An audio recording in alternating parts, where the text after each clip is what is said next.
নমস্কার বন্ধুরা, আজকে চলে এসেছি নতুন একটা রান্নার সাথে। আজকে শেয়ার করব চকলেট কেকের রেসিপি।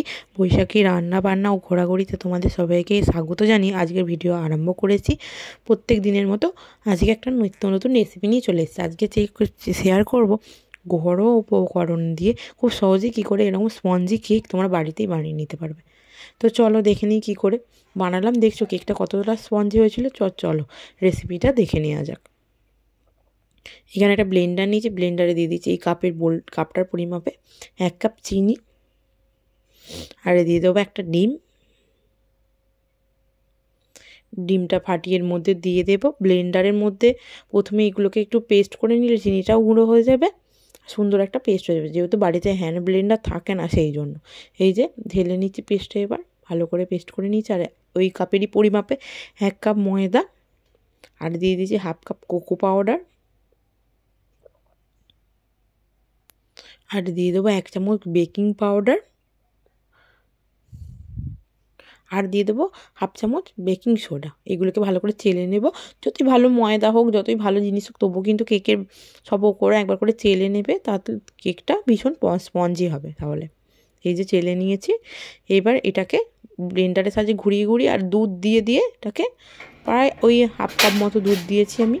একটা ঘন ব্যাটার তৈরি করে নেব। ব্যাটার তো দেখাচ্ছি ঠিক কেমন করবে।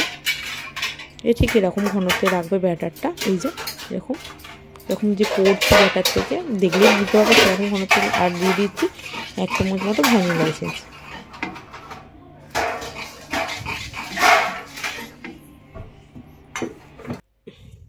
দিয়ে এটাকে আবারও ভালো করে ঘুরিয়ে নেব একটু, আরও ভালো করে। যত তোমরা ব্লেন্ড করবে এরকমভাবে ঘোরাতে থাকবে, তত কেকটা স্পঞ্জি হবে। এরকমভাবে ঘুরি ব্যাটারটা রেডি করে নিয়েছি।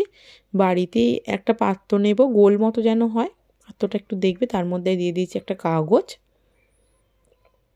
এর মধ্যে এবার উপর থেকে ব্যাটারটা সবটাই ঢেলে নেব, আর উপর থেকে কিছুটা কাজু কিশমিশ ছড়িয়ে দিলাম।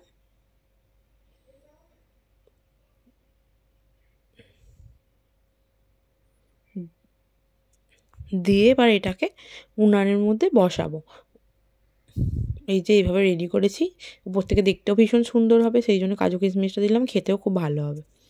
এবার একটা কড়াই বসিয়ে দিয়েছি উনানে, তার মধ্যে দিয়ে দিয়েছি কিছুটা নুন আর একটা স্ট্যান্ড। এর মধ্যে এবার বসিয়ে দিয়ে এটাকে ঢাকা দিয়ে দেব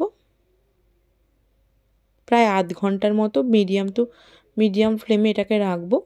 1/2 ঘন্টা পরে চলো খুলে দেখছি কেমন হয়েছে। এই যে দেখছো কতটা ফুলে গেছে। আর একটা চামচ ঢুকিয়ে দেখে নেব ভেতরে যদি চামচের জন্য কিছু লাগে, তাহলে জানবো কেকটা হয়ে গেছে। এই যে কেকটা আমি নামিয়ে নিয়েছি, এরকম সুন্দর হয়েছে, ভেতর থেকে ভীষণ স্পঞ্জি হয়েছে, খেতেও ভীষণ টেস্টি হয়েছিল। তোমরা প্লিজ একবার বাড়িতে এইভাবে বানাও, আর বানিয়ে আমাকে জানাবে কেমন হয়েছিল। আর ভালো লাগলে ভিডিওটা লাইক শেয়ার করে দেবে। তোমাদেরকে একটা পিস কেটেও দেখাচ্ছি কেকটা কতটা সুন্দর হয়েছে। তোমরা প্লিজ একবার এইভাবে বাড়িতে কেক